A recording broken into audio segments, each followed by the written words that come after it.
Hi, welcome back to Lakeside Farm. We know that in goat farming, one of the key things that will help you improve is breed.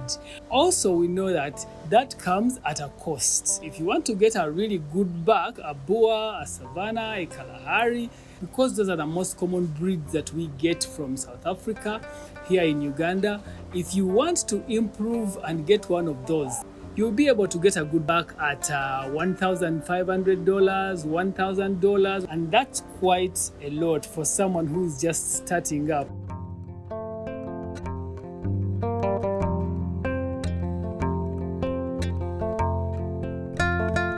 But we also know that in order to make money, you have to be selling something for you to actually bring in money into the farm.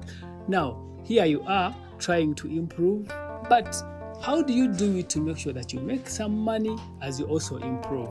Now, this is a very simple step that for us we are trying to do.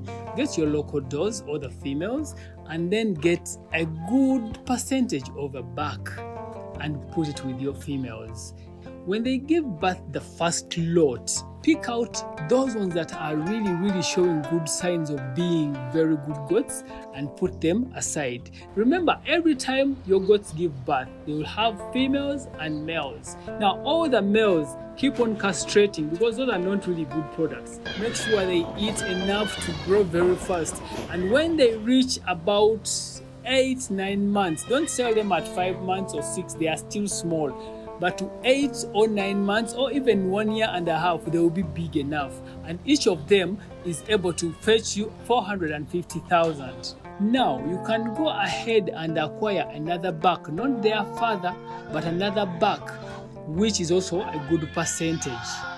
And put it now with those younger females when they have grown and reached maturity to start now breeding.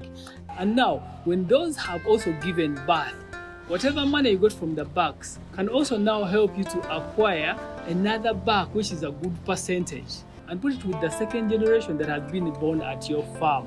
And that's how we actually managed to get this buck that we have here from Sinza Goats. We did not pay for it at once, but I had to get out of here. I went with my wife. We met Kenneth from Sinza Goats. We spoke at length, and then he advised us on how we can be able to pay for it. I'm not going to mention his prices, but you can go there and find out. And then we paid in installments. And when my installments were done, we got our goat and actually brought it here. Now it is here going to start breeding. We are majorly focused on producing meat goats. We are not yet at the level where we are going to be breeding.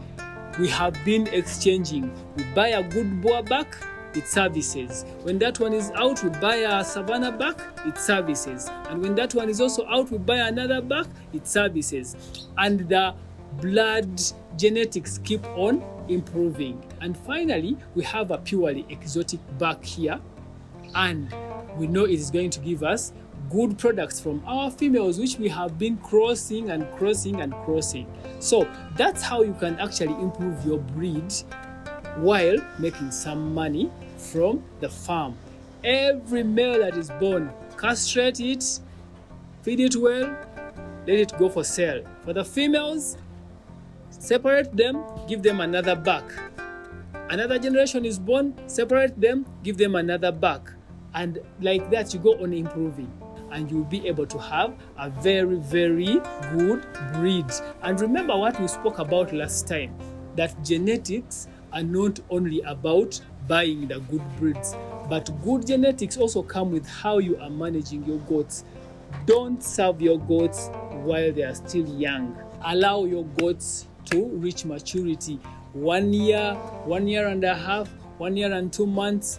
That is a good period for them to start giving offspring. So follow those steps and you'll be able to make some money off the farm as well as improving your breed. Remember, I told you, in farming, there is no one size fits all method. You can do experiments with things as long as they're not going to harm your animals. For example, if I cross my Boer with a Savannah, what's wrong with that? It's not going to harm my animals. I'm focused on producing meat goats. Whatever gives me good muscle and a big body works for me. And Remember, these exotics, the truth is they grow faster depending on also on how you feed them.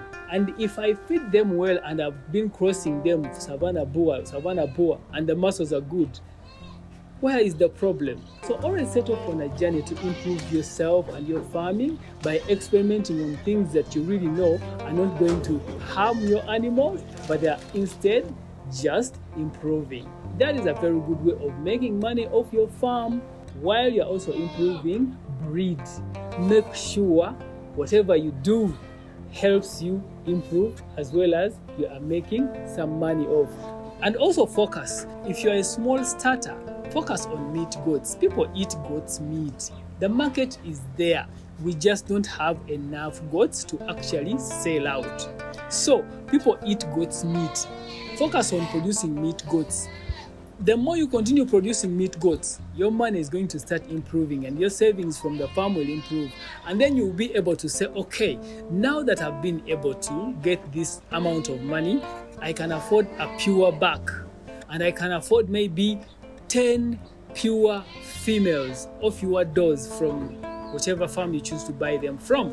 And now you can start going into the breeding business. So always go on slow but sure process. One of the famous people said that slow is the quickest means to get there. Go slow but focused and you will be able to make money while improving your breed. Thank you very much for watching. I hope you have learned something from this video. Don't forget to subscribe because it encourages us to also experiment more and give you the information for you to implement at your farms. Until next time, see you then.